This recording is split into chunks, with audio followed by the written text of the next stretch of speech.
Harga cabai merah di pasar kilometer 5 Palembang mengalami lonjakan signifikan, kini mencapai Rp80.000 per kilogram. Padahal pada awal tahun 2025 lalu, harga cabai sempat turun hingga Rp40.000 per kilogram.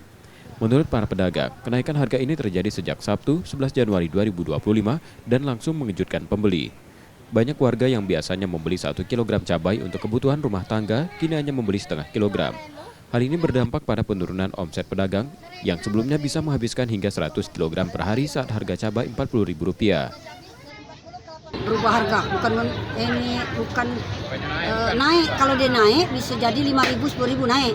Ini berubah harganya 80 dari 40. Itu kenapa Bu penyebabnya Bu? Di sana nggak ada cabai.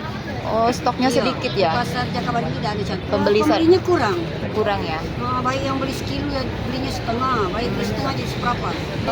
Harapan kami kalau pajak kita turunkan harga barang ini, kami ini maksudnya itu kan kurang laku barang ini, tidak bergerak. Masih itu kan 2 dosnya, itu sama ini. Para pedagang mengungkapkan kekhawatirannya dengan berkurangnya daya beli masyarakat. Mereka menduga kenaikan harga ini dipengaruhi menipisnya stok cabai di distributor, hingga pasokan di pasar berkurang. Selain cabai merah, cabai rawit juga mengalami kenaikan, kini mencapai Rp65.000 per kilogram dari Rp50.000. Reski Oktora, Muklas Diferensial, Kompas TV, Palembang, Sumatera Selatan.